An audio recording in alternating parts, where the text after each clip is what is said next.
like, how we can manage its ill effects on our body, and maybe do a couple of like exercises or activities together if the group is into that. And if you can't see, I encourage you to come closer. Okay, so yes, a little bit about myself. So I moved to Driggs by way of Portland, Oregon, and I'm originally from Northern California. And like I said, I have a private practice in town working with kids, adolescents, adults, kind of age 6 and above. If you guys have more questions about my training and experience, I'm happy to like answer those, and you're gonna spend a lot of time on that. Okay, let's see. What else? Okay, some things to also know about me are I tend to include maybe too much information on slides with the intention that this is stuff that you guys can refer back to or come back and use later on. So that being said, these are my notes on the slides to help keep me on track. Okay. So we're gonna do some introductions. We've got a good group here today, and then our outline of what we will be doing, covering. How is the size? A little bigger for some of us. Do we know how to do that? Can I like, well, let's see if we,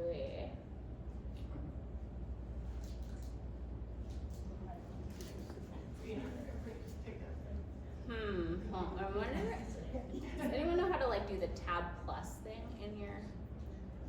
I could. Well, we're not at this, but we can do, I think.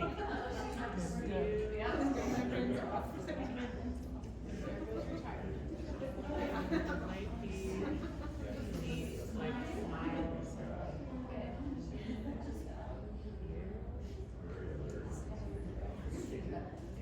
It's like gonna stay on this. Is that okay? Yeah. Okay, we can do that. Is that a little better? We can always share the PowerPoint too after. Okay. We tried. Okay.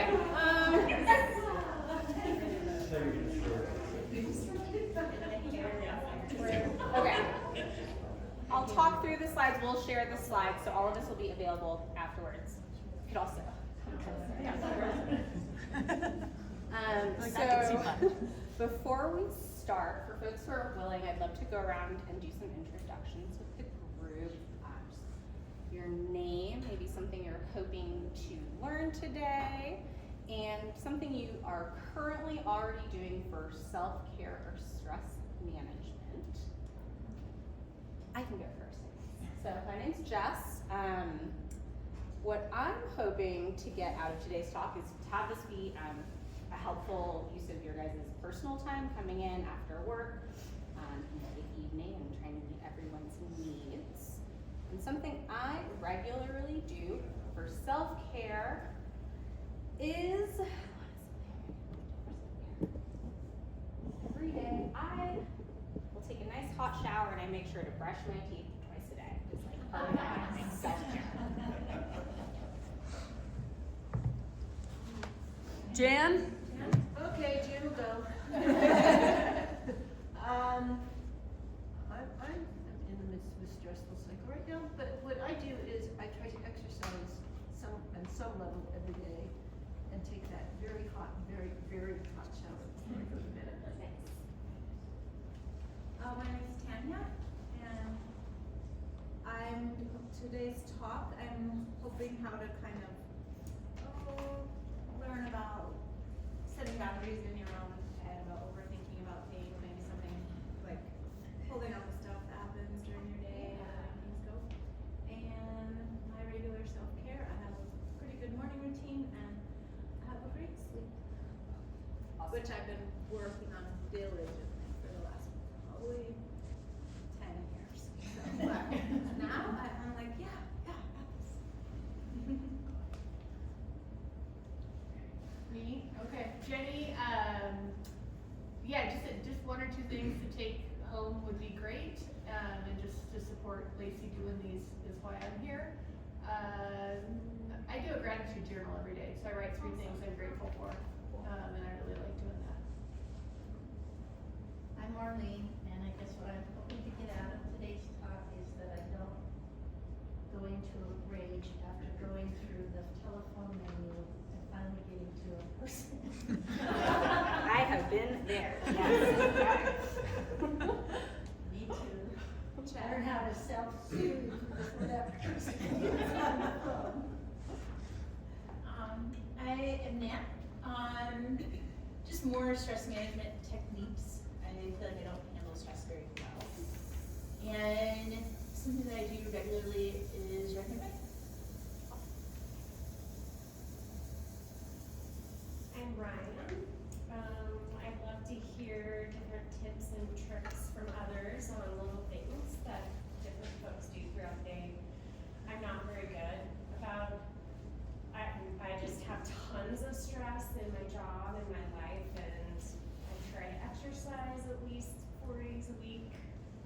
But yeah, I'm actually not very good at just dealing with it. I just block it out, I think, which probably isn't healthy. But so anyway, learning things from what others experience is what I'm looking for. Awesome, thank you. We could just stand here, like, just wait, so I can go here. Hello, I'm Sarah. Interested in just hearing what you have to say and how I can apply any learnings. And currently I'm knitting every day as a meditation. Awesome. I can go next. So I'm Andrea, and today I'm just kind of hoping to get like a little more self-awareness so I can catch it earlier when it's happening. And then one of the things I do to manage like stress and do self-care is whenever I start something, I try to make sure I finish it before I move on to the next thing. Because having a bunch of unresolved like projects is extremely stressful for me. So yeah. Hi folks, my name is Matt. I am new to Driggs and I'm here looking for community and just excited to see stuff like this happening. And something that I've been doing for self-care lately is going and skinning up the TBT at Grand Target in the mornings, watching the sunrise, very nice. But sometimes with that stuff, it's hard to know if it's hurting or helping. So. But the sunrise is beautiful. Yeah, sunrise is always great. Hi, I'm Katie. I'm here hopefully to gain some tips for myself and for my students. I teach 4th, 5th, and middle school. Okay. And something that I do for my self-care is take my dog for a walk twice a day, every day. It's your turn. Me? I'm Brian, and my work involves a lot of task management, which I think I'm actually pretty good at, but I tend to take it to bed with me, the list of things to do, and it's sort of just how to better let go of that. And then something I do regularly for myself is skiing in the winter, Nordic skiing and biking.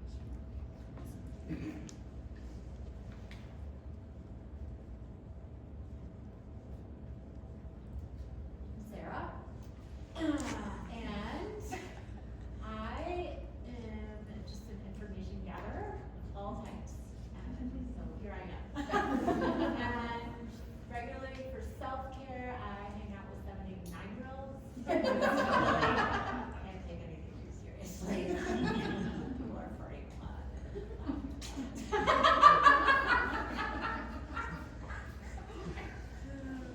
I laugh a lot. I'm Deirdre, and I'm here very curious about some sleep hygiene. And for my self-care, I try to spend some time outside every day. Awesome. My name is Lisa, and I would like to learn how to not let the stresses of tomorrow affect me today. the potential stresses, they might not even be stresses. And for self-care, I like to lift weights. I'm Scott, and I think stress and sleep are pretty much tied together for me. So I'd like to learn more about that. And for self-care, I'm on a strength cycling program at Wildfire Gym.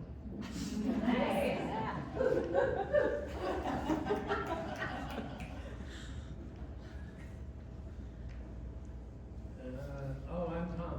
I'm not doing much for stress.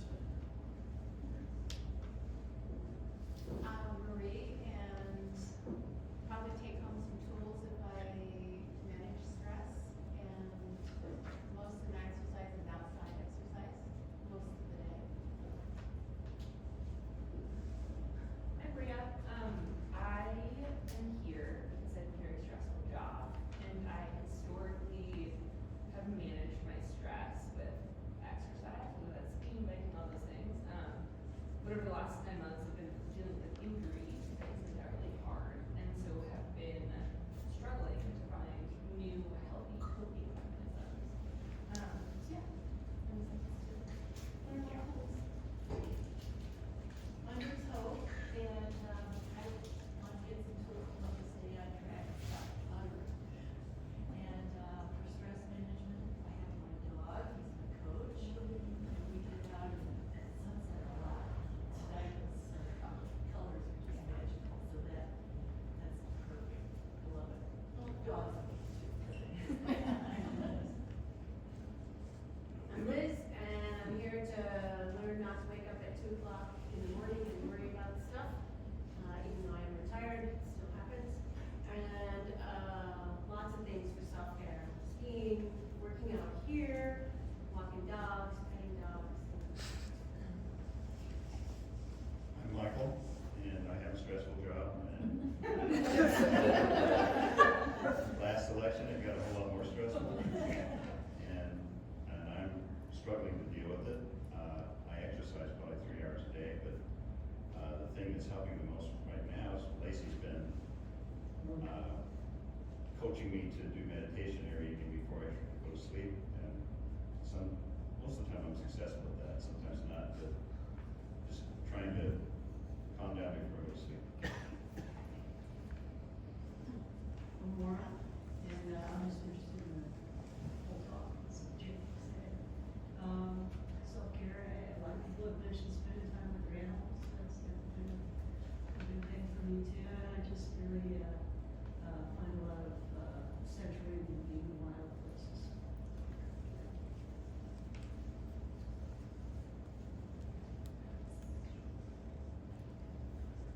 I'm Lacey. I'm hoping to just kind of learn more in general and just kind of see what Dr. Jess has for us.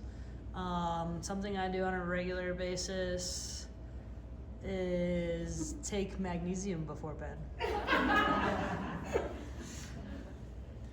My name's Elise. I was really hoping to hear a lot about sleep because I thought I was not a very good sleeper, but apparently I've been talking in my sleep. New thing I learned. Something I do regularly is I eat breakfast and I take it very seriously. Yes. Yeah. And then, Finley.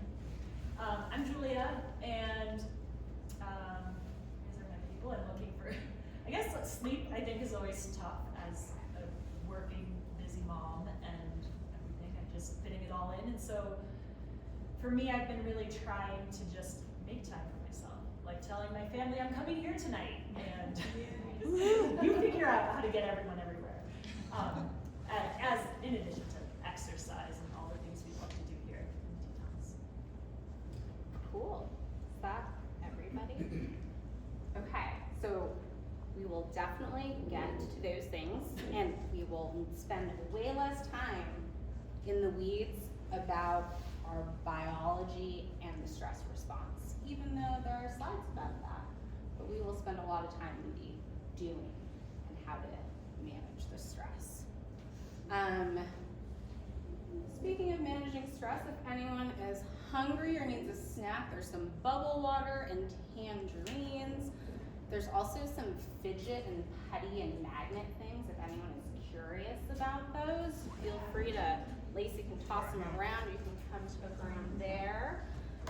And also, if you need to move around or shift during this talk, absolutely do whatever you need to do to just stay alert and engaged. Yeah, okay. So, how many people have experience with mindfulness or meditation, or it's like an emerging? Cool. How many people have like a regular mindfulness practice? Okay, and then has anyone done like mindful eating before? Okay, we're gonna do that right now. I have some milk chocolate or high chews that I'll pass around because that I think is more fun than a raisin if you've ever done it with a raisin. So I have 2 bags. Take one and don't open it yet. Pass those around. Mindful eating.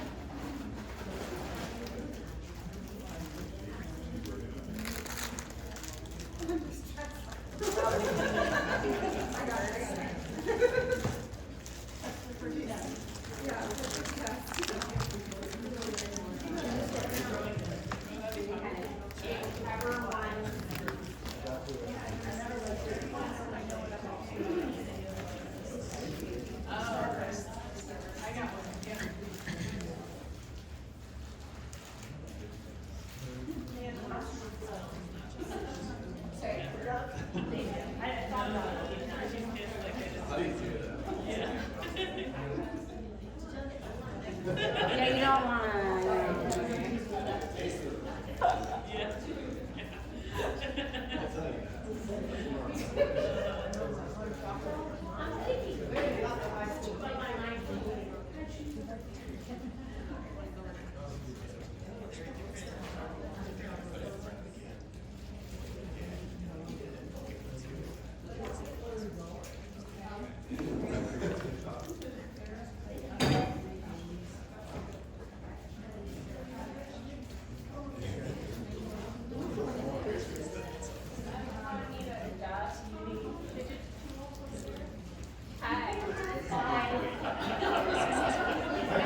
Save one of them.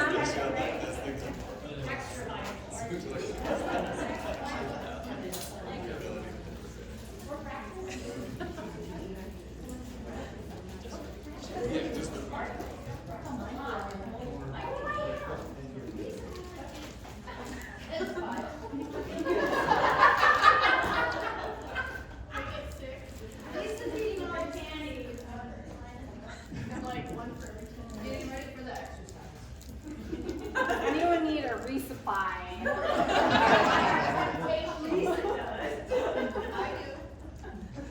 I will just leave them here for anyone who might have, just gotten into their candy already. Okay, so does everyone have their something that we will eat? Okay, so now I don't have this all memorized, so I'm just gonna be reading off my little script. So we're gonna start by just taking a couple deep breaths. I'm not gonna use my belly. Actually, you know what, we're gonna do this. Okay, here we go. So when I do mindfulness, I like to ring my bell, my little meditation bell. I'll ring it 3 times. The first time is kind of just get comfortable. The second bell, we'll take a couple of deep breaths. And then the third time, we'll start exercise. And then I'll ring it again at the end. So is everyone ready? Okay, so we got our first bell. Get comfortable. Movement or wiggles that are needed. And our second bell. Taking a couple slow, deep breaths to ground in this evening.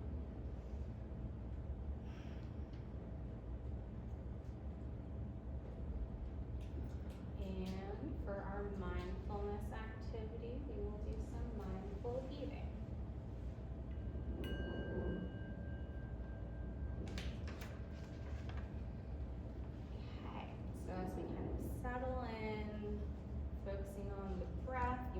notice where you're coming into contact with the room, the chair, and noticing any sounds in the space, upstairs or downstairs, any thoughts or sensations that are happening.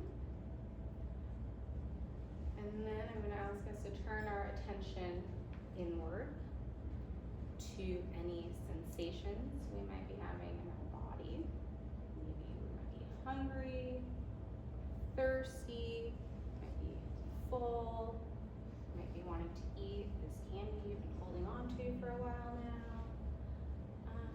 And just paying attention and noticing any sensations that are happening.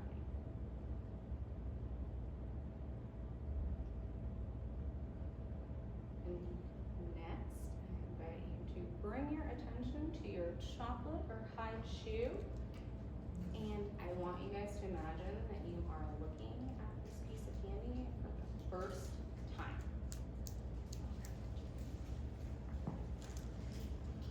And we're just gonna observe it with openness and curiosity. You might pay attention to the color or shape. Oh, we're not gonna open it yet. We're still just looking at our different size, any colors, maybe there's some wrinkles in the foil. Is it like hard or soft? Can you smell anything through the wrapper?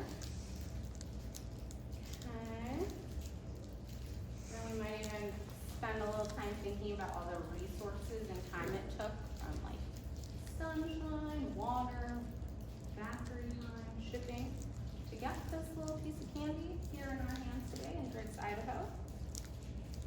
And maybe have a little gratitude for the process that resulted in this candy. And then we are going to place it between our fingers, feeling the texture, if there's any corners that are rough or hard, ridges. Noticing if there's any thoughts or sensations of like, maybe some saliva building up, some urges of, oh my gosh, it's taking so long. Noticing any of those experiences. And then we're gonna slowly, if you haven't already, take our time opening our candy, and again, just noticing like the foil doesn't have any color on the inside. I can smell more chocolate now that it's open.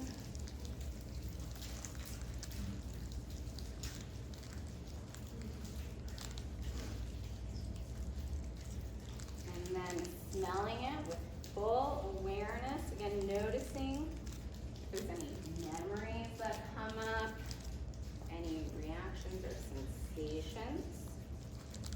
And that we can even have this happen before we start eating, like our digestive process is already happening. Okay, now, slowly, with full awareness, going to move your hand towards your mouth. Place our candy into our mouth without chewing or swallowing. Just gonna let it be in our mouth, maybe rolling it around to the front, the side, noticing how it might feel on the roof of the mouth, where our teeth might run into it, noticing any textures or flavors, maybe if there's even any connections from the mouth and our gut that might be happening, and just continuing to breathe as we hold this piece of candy in our mouth. Next, we're gonna take one bite, just one chew. Oh man, there's some chewing mouths out there, but it's okay. I'm not judging, I'm observing. Okay. And notice as we take that bite, what parts of the mouth are involved in like chewing. What muscles are moving, what movement is happening, any sounds from either your own chewing or your neighbor, and then any other sensations or flavors, how the flavor might change. Just continue to slowly chew, and when you're ready, you can swallow your candy. And notice if there's like a path that we can feel down the back of our throat into our stomach. And if there's any taste that like lingers in the mouth. Again, just taking inventory, noticing. I forgot the part, guys. And then next, at your leisure, you can grab another candy and then just eat it however you want. Okay.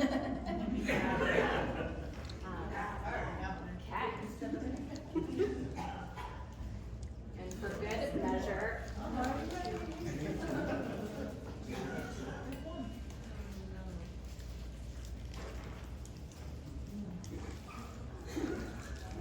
Another thing that I like to do with any mindfulness activities is the practice of sharing any observations or noticings. So I guess you guys saw that. I noticed that there's like a variety of paces with which people were mindfully eating their candy, and that I didn't eat mine, and I feel a little sad about it. That's okay. I'll eat it later. Anyone have any noticings they want to share? Observations a lot more fun. Yeah. Then other times, or like? Then just. Oh. Yeah. Okay. More fun, more enjoyment. The slow chewing in the dust bar became like, ooh, there was one you couldn't even like. I felt a little anxious when you said go ahead and swallow your candy, and I wasn't ready to swallow mine yet. Did you, were you like, I'm on my own path, or No, I guess? I would urge him faster, like, or I'm gonna choke. And then I started thinking about the Heimlich maneuver. In wildfire. So noticing some stressful thoughts about if you were to choke, and then bringing it back.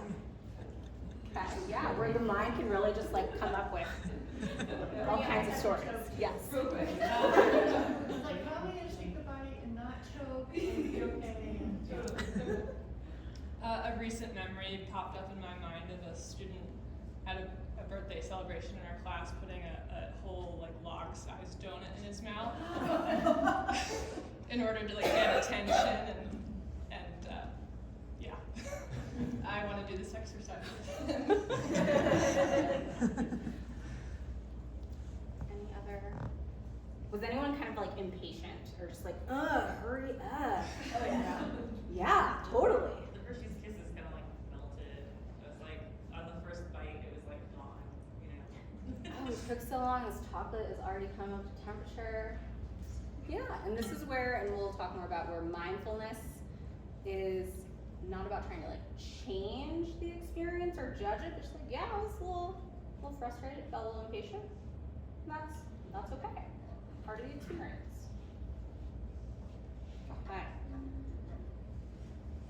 Do we all know about stress, the stress response? Well, yeah, okay. Don't want to spend too much time on content we already know. Other than that stress is super adaptive. It can help propel us towards action, motivation, keep us safe out in the mountains. If you know there's like a moose or a bear and you're like, am I gonna freeze? Do I need to run? What am I gonna do? That is like the stress response in action. And that there are other variables outside of like literal bears that can cause stress, such as uncertainty, a lack of control, and lack of information. How many people are like experiencing one or all of those, whether it's work, life, at home, where it's just like, I don't know what I need to do, or this thing with this other colleague that I'm waiting for, and I just have to kind of sit and wait. That those three variables can kind of confuse a lot of everyday life. That can just cause a steady state of stress before we add on any other stressors.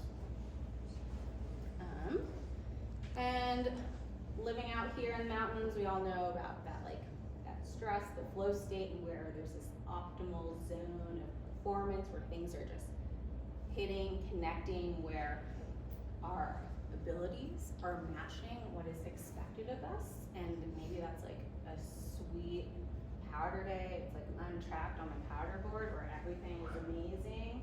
But we think, have all of us experienced some of these flow states, or maybe like a deep clean and it really like scratches that itch at home.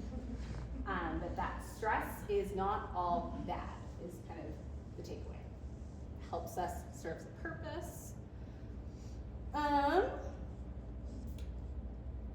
This is where we're not gonna get into the weeds, even though I'm noticing that we could. Other than all the different systems in our body are impacted by stress in different ways. And if we look at that from that fight or flight response, our muscles contracting or digestion stopping helps us because the focus is on surviving this threat, this danger, and our body at a biological level is not concerned with thinking or weighing the consequences, not concerned with digesting that lunch that's still sitting there. The blood is pumping oxygen and blood to the muscles so we can potentially run away, fight off this threat or danger, which is great unless that danger or threat is a work deadline, kids stressing you out, kids in the classroom who just inhaled a donut and maybe now that sugar is like coursing through them. But that it really is a mind-body connection with stress, and where the mind, where our thoughts and mindset can exacerbate stress, but our body, it literally shows up in our body. Questions, comments?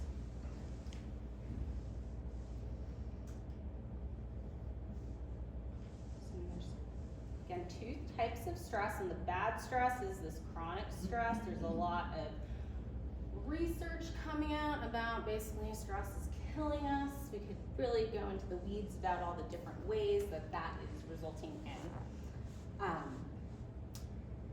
different health, chronic conditions, inflammation, and so coming here to learn ways outside of like exercise or our hobbies here in the Valley to offset chronic stress. Okay. And then I like to put a little, oh my God, I can't see it. It says it's important to acknowledge and celebrate your feelings when stressed.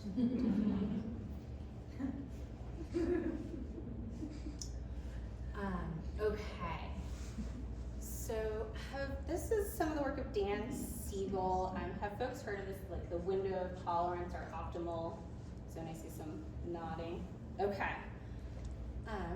So this window, which there's another slide, this is where our flow state lives in there, but this is where we are optimally regulated. We're alert enough to learn and pay attention, but we're not so stressed out that we're like panicking and freaking out and thinking about all these other problems that are not currently happening. And then we all have different windows because we are, in fact, all different. And then where we respond and how we perceive the stress can impact us.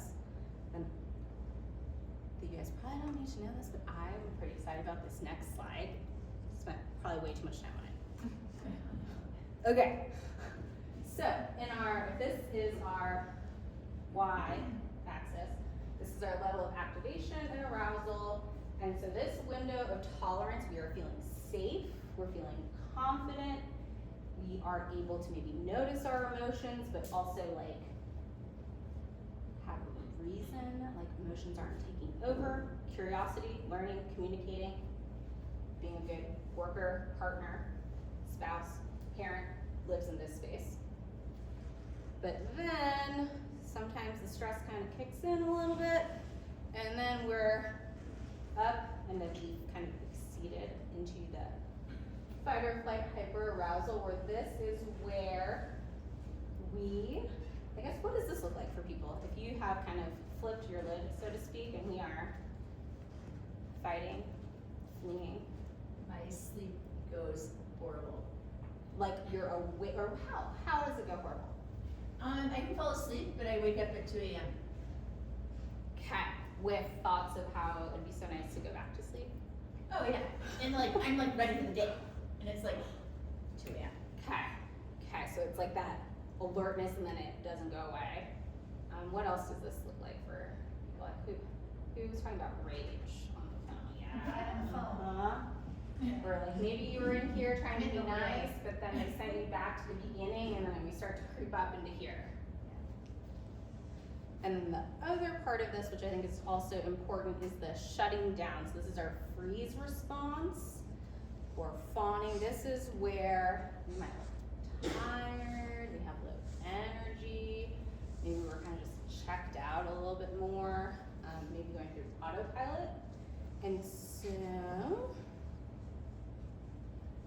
the strategies that we're going to talk about is about how can we either grow this window or keep it so that we're like staying in the window. So that's the idea of stress management, is how can we stay in this window so that we are not living up here or down here. Cool. Questions, comments? Okay. We have to take care of our basic needs before we can be better people, is basically this slide. So if we're hungry or we're sick, it's gonna be harder to move up Maslow's hierarchy for any of us who've done Psych 101 classes. But this is just a reminder that we need to feel safe, have food, and take care of basic needs, be comfortable before we can start working on friendships or dealing with conflict at work. So that's just a reminder where stress management also includes the foundation. Okay, oh my gosh, here we go. Managing stress. I heard someone talk about communicating boundaries, saying no or yes to things. We could do a whole other presentation on literally that. But how do people like reduce or eliminate stress, if you can? If there's like something that's stressing you out, are we tolerating it? Are we saying like, you're gonna take care of the kids, I'm going here? Make a list, and delegate. Yeah, make a list and delegate. Ask for help. Go get deep into nature somewhere and forget all the others. Yeah, just take a little break and go out into nature. Long break. Long break. Might not find you for a while.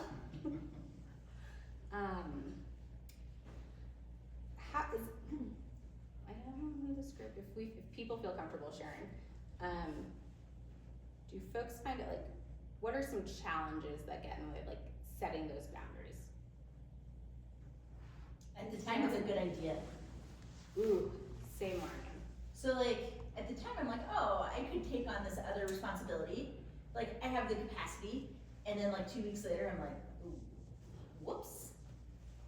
And then you're like committed. Yeah. Okay, yes. There's like fear of disappointing whoever is requesting it of you.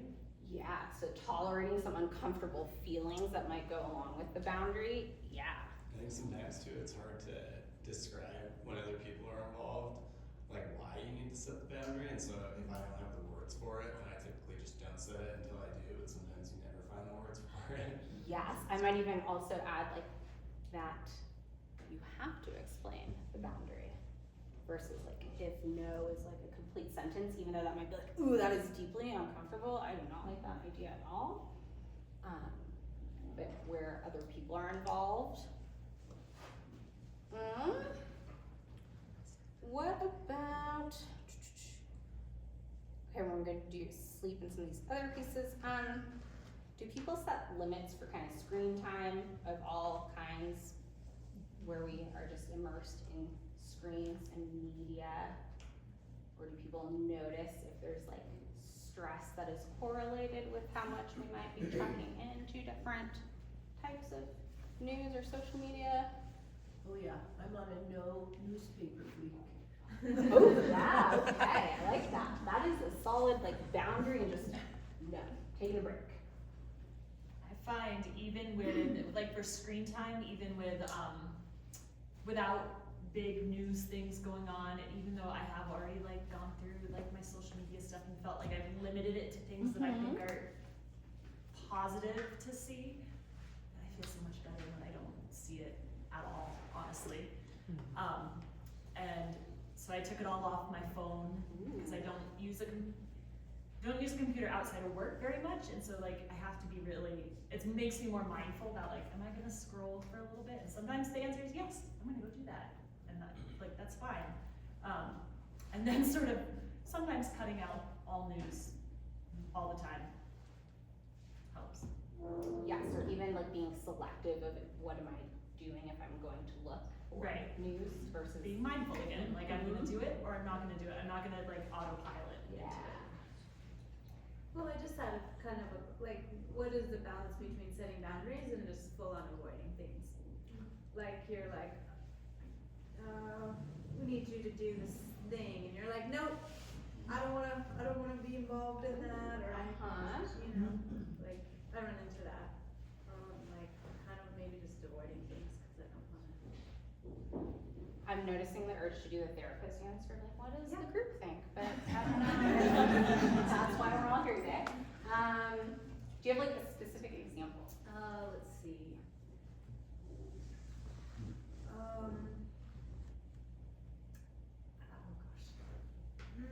If you don't, it's okay. I can. Well, okay, well, your boss calls you on a holiday and is like, hey, can we have a quick conversation today? And then you check your email, you're like, something's going on, I better tap into this, and then it's like, you see an email and you're like, ah! I mean, you kinda wanna say no, like, I'm having a day off, but then if you don't deal with it, then you're just avoiding it, and you're gonna have to deal with it tomorrow anyway, so like, why not just do it now? Then That it is ends a up great like reroute, and you're like, oh, great, my whole day then was spent worrying about this thing, and.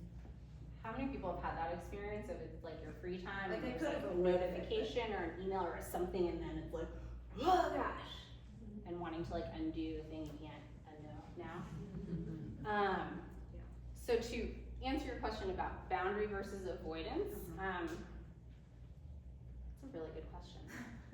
I guess my first thought is that avoidance, or a boundary, I guess, would be communicated with words.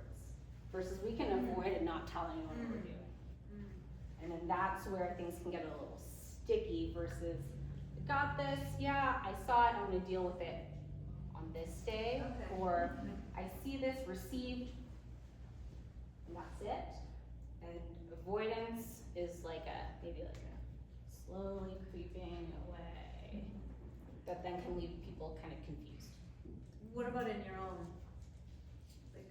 Avoidance in our own, avoidance is so great because, oh my gosh, if we avoid, that stress just goes away so fast. And pretend I never saw this Yeah, text. avoidance is like helpful in the short term. It's that long-term impact where avoidance catches up with us. So this is where like avoidance helps, it works. In that immediate, I'm feeling stress and I want it to end. I can make it end by just not thinking about it, going out into the forest, just going away, no one can contact me, there's no service. And so sometimes maybe that's okay, and other times there's probably bigger consequences for the avoiding without communicating. Yeah, that's a good question. That's good. Yeah. Good answer. Other thoughts here before we?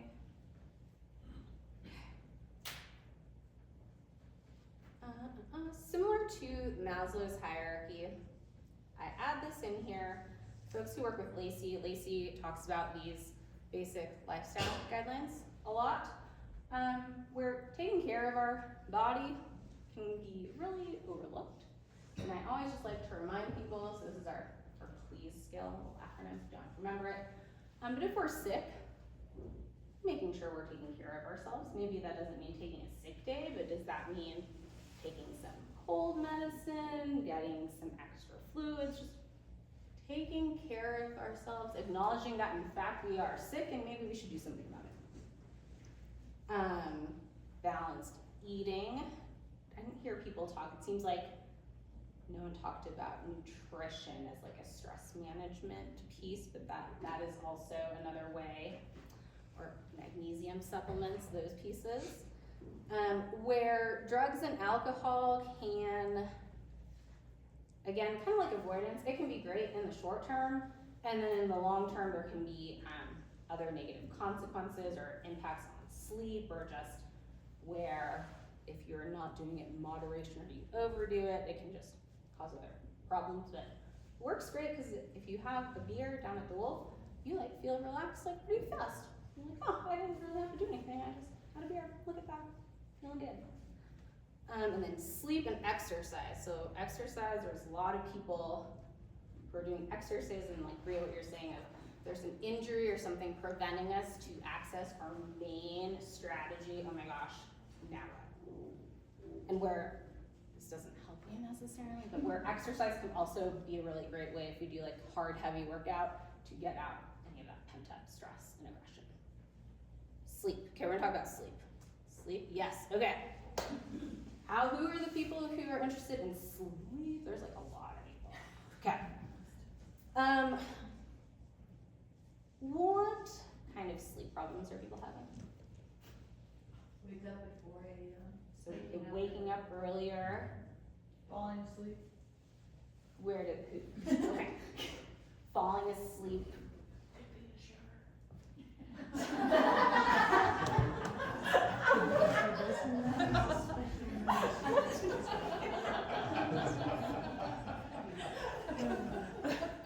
Are there some people that where work maybe comes home with you that disrupts sleep? Yeah, work dreams. Oh. I know. And then you wake up even maybe worse off than when you like went to bed. Totally, you know, did I work all night? Like, what? Yeah, like stress dreams, that like stress me out, and then I wake up feeling stressed, and I was like, that was a dream. Yes, I have actually recently had some of those, and it is disruptive, to say the least. Okay. So these sleep guidelines come from, and then we're also going to talk about sleep hygiene. This comes from an insomnia protocol, which would be if you have insomnia, talk to your doctor, kind of thing here, and or if you have concerns about sleep, there's different screening questionnaires that we can talk about after, where some people might also have disrupted sleep because of an underlying sleep disorder or sleep apnea or something else is also impacting sleep. So with these next two slides, typically if people introduce some of these changes, people will see some noticeable improvement in like 2 to 4 weeks. So pending a screener, that might indicate go talk to your doctor. Like about a month of trying these things consistently would let you know it's kind of the window for change. So how many people have a set time they wake up every morning? Wow, some of the morning crew people. And how many people use snooze on there? For sure. I'm guilty of snooze also. So setting a standard rising time and not snoozing, and some, I guess, okay. Some of you guys are watching me think in real time. Where we're trying to ideally time our sleep with our circadian rhythm, which also ideally coincides with like what the sun and darkness is doing, and that we all also might need different amounts of sleep. And so there's like that 7 to 9 hours, 5 to 10 hours, or just you know that I'm my best person if I have at least this amount of sleep. For me, that's like ideally 8 hours. What are like people's like ideal minimum amount? Or I guess that's kind of, I need at least this much. 7. 9. 6. 6. Who said 6? You?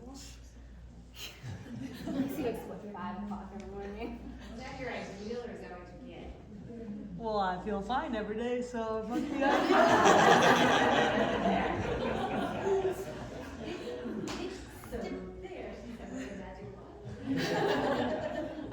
So Lacey with her 5 hours is No, actually 6. 6. 5 is not enough. Okay. Oh. 5 hours and 45 minutes. There we go. We're individual differences and kind of like knowing what you need versus any of the recommendations out there is really important. We are also going to only use the bed for sleeping and having sex. Only. How many people are like reading? Yeah. Yeah. Does your laptop like make it into the bedroom? Is there a TV? No. Is there a phone? No. Or tablet? So that would be, we wanna create associations where the literal bed and or bedroom is associated with sleep or sex and like relaxation from that, versus it's a space where we're activated. And reading's a little sticky, it technically shows up on this list, and again, you are your best judge of if that is an activating activity or not. Do any people have a hard time falling asleep? What are some of those challenges? What does that look like? Your brain just doesn't turn off. Brain doesn't turn off? I go there to set time, I go there tired, but then my brain starts worrying and I'm that way for hours. Okay. Hours, Southern. I start thinking about how I'm not sleeping. So like the scary character. That's exactly what happens, actually. I get like physically fidgety too, like my brain won't stop, but then I also like just can't get comfortable. I resonate with that in that this past year I spent an inordinate amount of money trying to find like the best pillow to help with comfort, and we can't really return pillows, which is but I think I found one and it came from Costco, so that's nice. So what this protocol would say is, like Michael, what you're saying, we would go to bed kind of at a set time, but also within that set time that we are actually feeling sleepy. So we want to pair those two things together. And if we've been in bed for only 20 minutes, maybe 30, and you can't fall back asleep, the recommendation would be to get out of bed. And two, let me reference my notes. So one on my memory is finding like a low stimulating activity. We're not gonna like turn all the lights on and just be awake, but we're also not going to just sit in bed and either solve problems or think about the past or just count down the hours until our alarm goes off, because then we're creating this negative association of I'm awake and I'm stressed and I'm frustrated when I'm in bed and I should be relaxed and sleeping. Any questions, barriers? Yeah, what about like it's like the Headspace app that has like some sleep casts? Mm-hmm. And I'm having a hard time falling asleep, I'll put one of those on, but some of them are like 40 plus minutes, Mm-hmm. and then you're just like, some nights you knock out within 5 minutes, it's like amazing. But then if you're just laying in bed listening to this sleep cast for 45 minutes, and you get to the end and you're still wide awake, like is that then defeating the purpose, like more detrimental, like? Is there a point, I guess, where like at the 20-minute mark, if you're like, oh man, I'm just like not falling asleep, is it worth just turning that thing off, getting out of bed, and going to your like closed environment? From your experience of when it's like, can you tell of who I am gonna fall and drift off to sleep versus like, I think I'm gonna get to the end of this one? No, I can't answer your question. I guess I'm either asleep or I get to a point where I start feeling like, oh, should really gonna work. I guess maybe that's like the sign. Or that, and where like our thoughts and the insomnia protocol is heavy on like the cognitive therapy, because those thoughts, oh my gosh, create so many problems of just like work, and then suddenly it's like, we're alert and awake and not sleeping. I would wonder for if the timer goes off, either setting a shorter timer that's shorter than the actual sleep story, Oh, interesting. to see if that at least can reduce the amount of time you're awake, and then if you're still awake and it doesn't feel like you're gonna transition into sleep, yeah. getting out of bed. Some activities to do would be something kind of boring. Kind of boring. We're not going to read like that novel you're pretty excited about that you want to know what happens next. We might just read something boring, we might color or draw. Research articles. Research articles, any textbooks that are lying around. We're going to engage the mind a little, but we're not going to captivate it so that we're awake. And then there's a bunch of people where the mind is like, but we are definitely gonna like worry or plan or solve problems right now.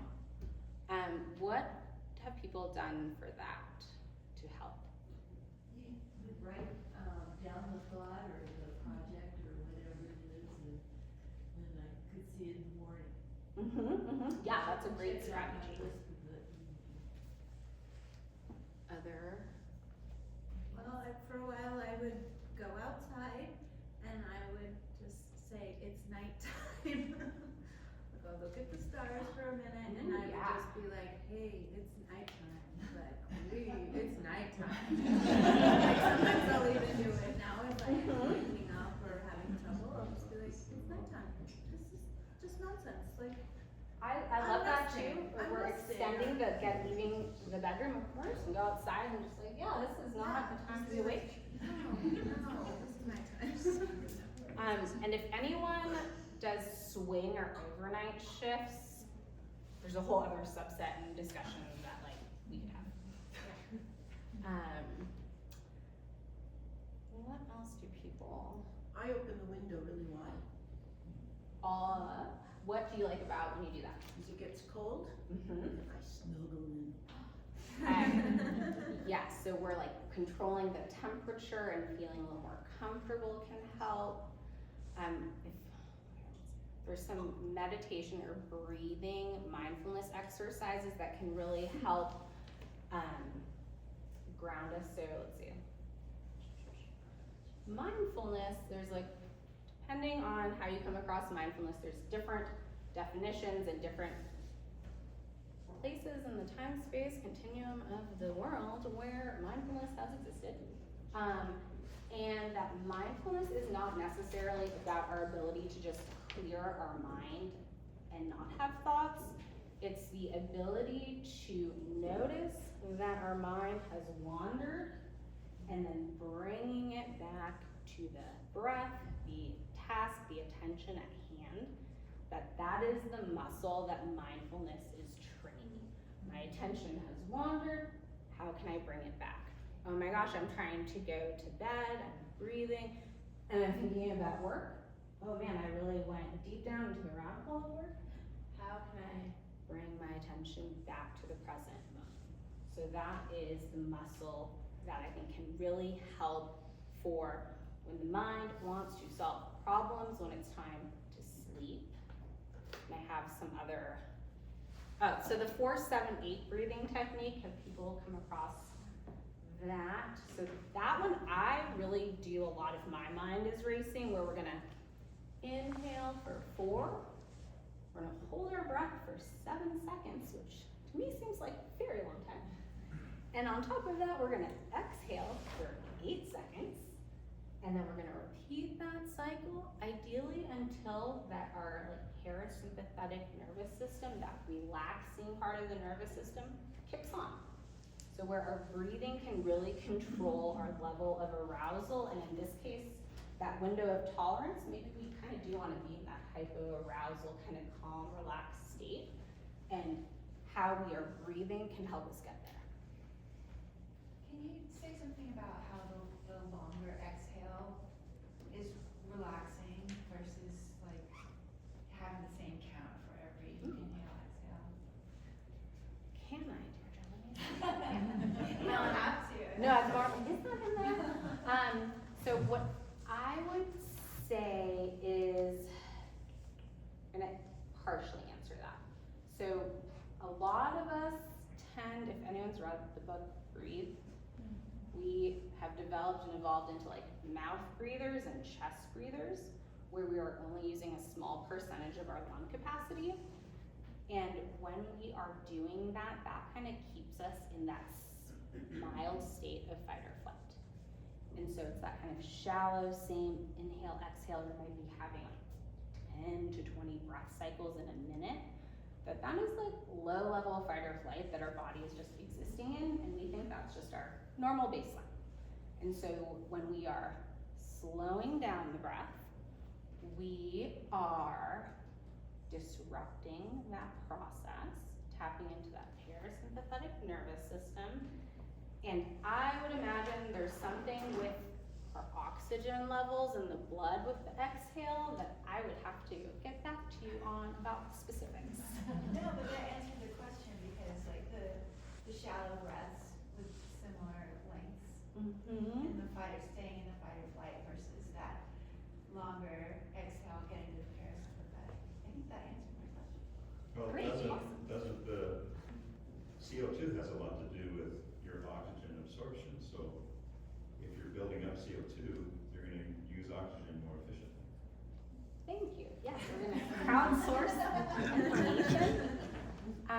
And then I guess that also brings up a point of where like the 4-7-8 breath is meant to cue relaxation versus meditation on its own is not meant to be relaxing. And sometimes that can get conflated. That meditation is the paying attention, focusing our attention. We might feel relaxed, but that is not the intent. Good question, Deirdre. Don't nap if you want to sleep. That is, yep, And then this time in bed, if folks are really concerned about potential insomnia or some of those pieces, I'm happy to chat more about, there's a time in bed calculation that we could do. We're gonna literally track your sleep for about a week, and we're gonna collect some data, and this is where we can really refine not only the individual differences in how much sleep we need, but get data points of, you think you need 8, but really from our little sleep log, you really need like 7, 6.5.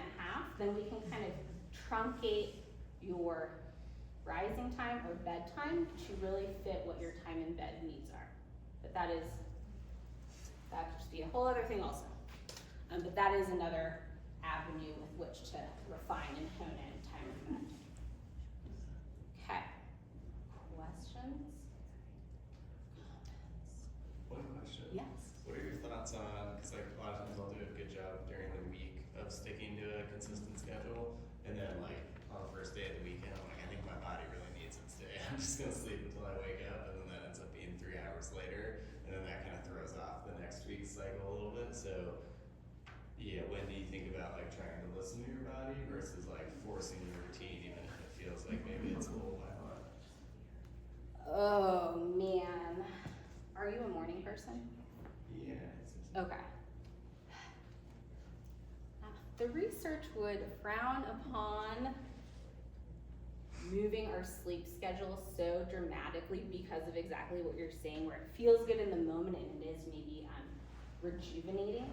We actually can't like save up sleep necessarily, so that's kind of a myth that we can like catch up on sleep. We really just have it or we don't.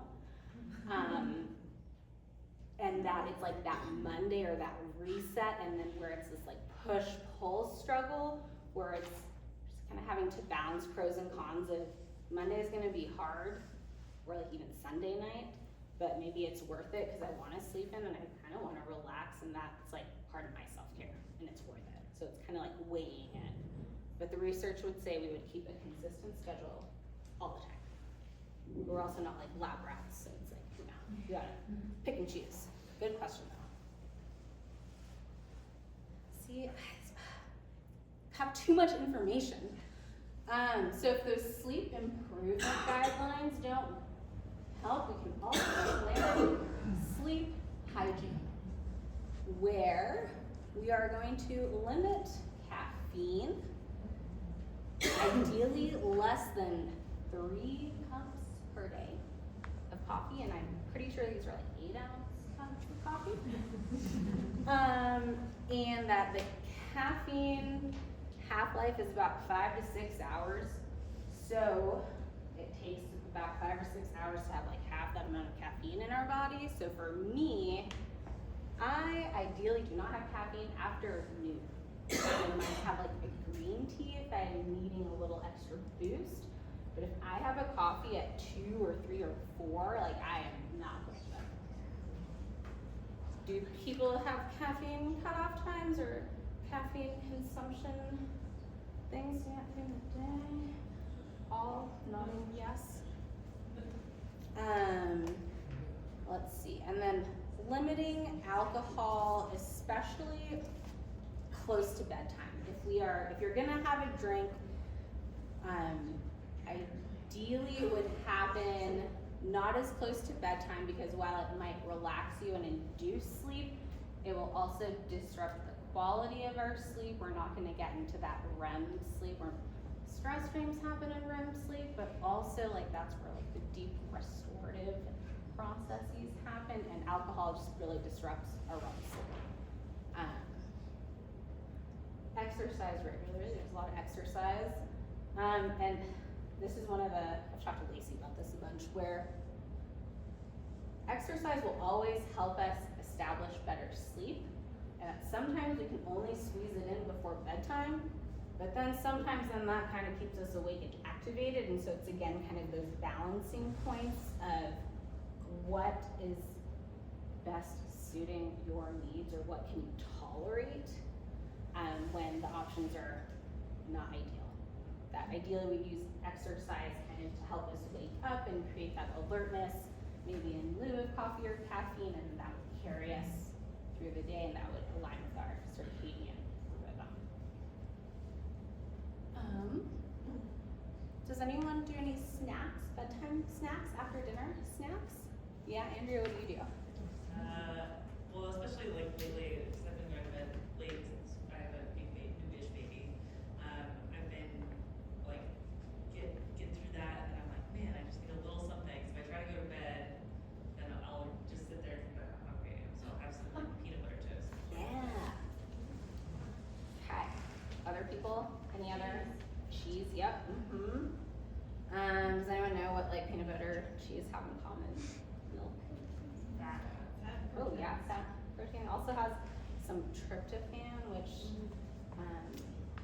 not, we're exceeding the extent of my nutrition knowledge, but that can help release serotonin, which helps us induce a sense of calm, sleepiness.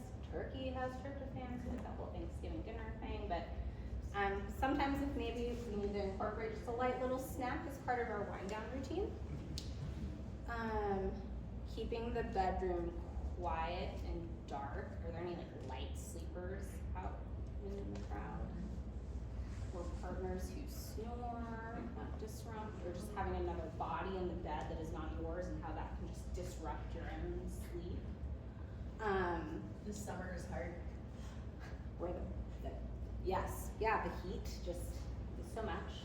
And also just when it's light at 5 a.m. That's when I can come to the gym. I have a sleep mask. The sleep mask is the best thing I've ever done. And my husband's like, but now you're dependent on it. I'm like, but it doesn't matter because I'm gonna sleep bad without it anyway. So if I forget it, whatever, but I bring it everywhere with me, and earplugs. Yes, And earplugs. that like totally changed my life. It's like really, really nice. Some people like, or a sound machine can help, or even having your phone kind of play some of that ambient background noise. There's another way to just help induce some calm relaxation, and then keeping your bedroom cool. Ideally like 65 to, not 85, 65 to 68 degrees.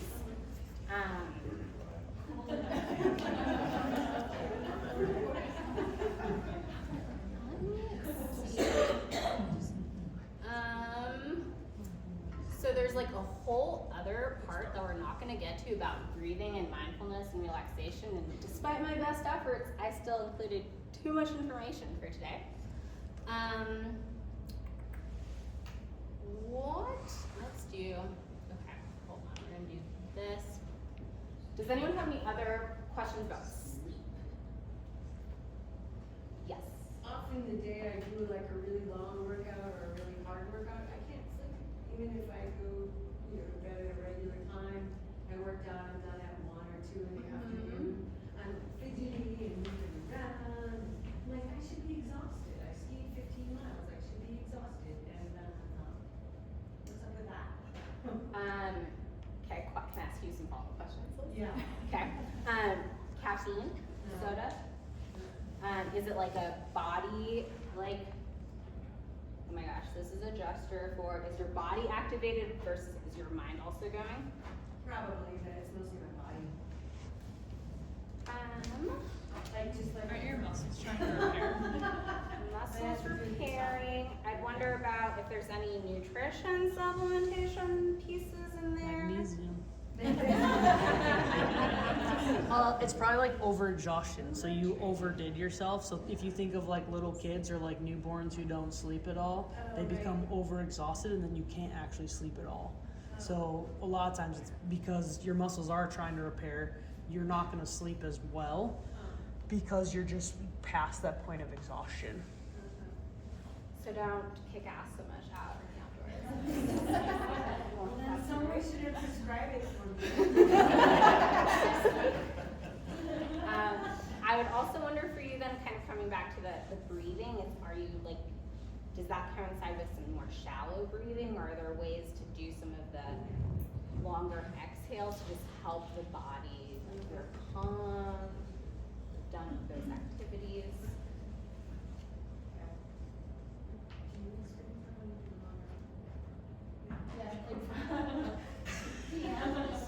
After races, after race, and then the next night. Oh yeah, the next night. Okay. Actually, after a race, or I know there's some people out here who are doing some more competitive endeavors, where it's sometimes, and this is my musings, not citing sources, where that adrenaline can really just stick with us for like a day, and it's gonna disrupt our sleep, or we know if it's a race day and a big event, our sleep's not gonna be great that day. That's okay, or it's worth it. Yeah. What is like aging and hormones? Like, I mean, yeah, waking up in the middle of the night, like, okay, didn't have alcohol, didn't have caffeine, you know, all of the normal things. And even if my go-to is like, I can exercise super hard and I'm out, like out.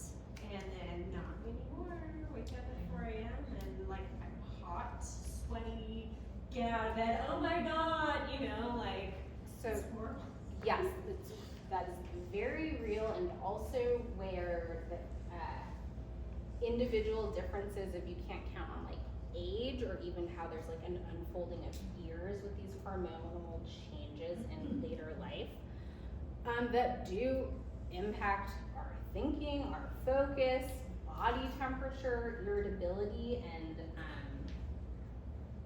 I have so many thoughts about like resources I can give you, and that there are, and I know Lacey has a lot too, that there's a lot more emerging research on women about these questions and women athletes and menopause and hormone changes. That is really, I think it's exciting that the information and interventions that are out there are based on science with women being. The lady who spoke our first speaker series, Kelly Baxter, is going to come back in the end of March, beginning of April, and she's going to do a full talk on just menopause. And she's very much of a proponent of like hormone replacement therapy if you're having really severe problems. But she's like a really good resource that we have that will come back as well. So yeah, keep your eye out. And that hormone therapy has also evolved. There's, without getting into the weeds, there's just a lot more nuancing and finesse of even dosages, or that it's not, it's changing. It's looking more promising than how it has in the past. And then I included this slide because ultimately stress is like, we're faced with a problem, whether it's like a bear, a boss, our mind, just like we're not sleeping right now, that we in fact have multiple ways to solve problems. So I'll kind of leave the group with this. If We can try to solve the problem by changing the situation. We might even avoid or just leave or something, not dealing with it. That is absolutely a way to solve the problem. We might try to feel better about it, so we might do some breathing. We might like swear under our breath as we're like on hold with a person and we still can't talk to a human. Just trying to like let those emotions out. We can tolerate the problem, and so tolerating it is, I don't have to like it, and I'm really just not gonna do anything about it. I'm just gonna do this, or maybe kind of whatever maybe unfolded at the weekend of like, that sucked, but yeah, I'm just gonna deal with it, that's what it is. We can always stay miserable. That is absolutely an option. And then I like the fifth one because we could also always like make it worse. So we have 5 possible ways to deal with problems that we face. Yeah, I had more meditation and breathing, but I have some slides that I'm going to include in a Google Doc that I'll share, or a Google Drive. I can share with Lacey. I also, I think Sarah grabbed some, but there's some stress questionnaires that I have the scoring on there if you just want to do a little self-assessment if you're like data and like tracking things. That's out there. Other questions? We could end with like a breathing exercise. I don't know. I guess, what does the group want to do? We just be done early. Let's breathe. Yeah, let's do an exercise. Okay. All right. I know. So we're gonna do a little breathing exercise. If people would like, you can lie down if you want. No one is moving. Okay. Okay, but we're gonna do a little breathing exercise to kind of wrap up today. Okay, you ready? So we got our first spell. Settling in, finding a comfortable spot.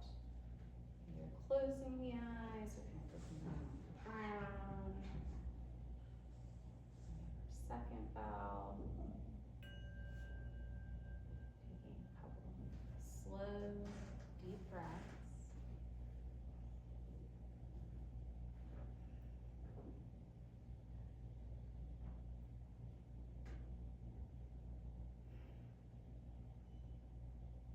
And for our mindfulness today, we're going to do some paced breathing. We're going to inhale through the nose for a count of 4. Pause at the top. Exhale, either through the nose or the mouth, for a count of 6. Pausing at the bottom, and then we will restart that breath cycle. And begin.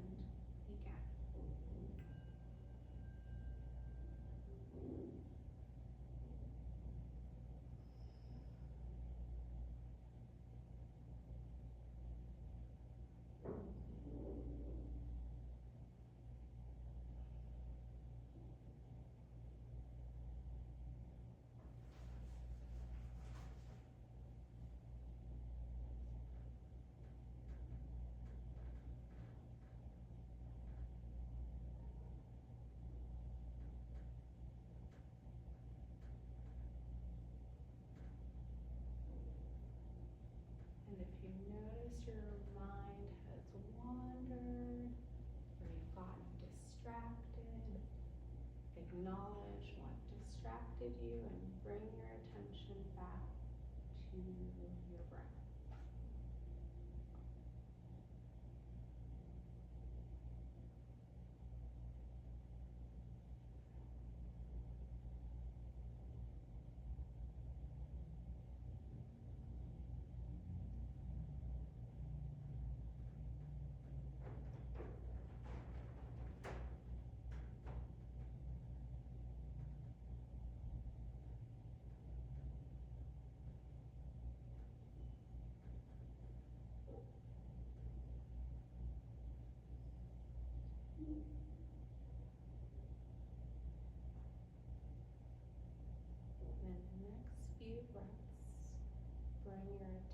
attention to yourself in this room, noticing the parts of your body that are coming into contact with it, maybe your feet on the floor, your back supported or not supported by the chair, maybe wiggling the fingers and toes. And when you're ready, you can open your eyes. I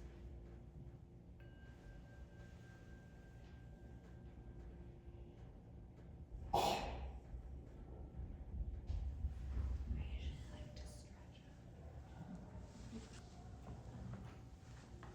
Cool.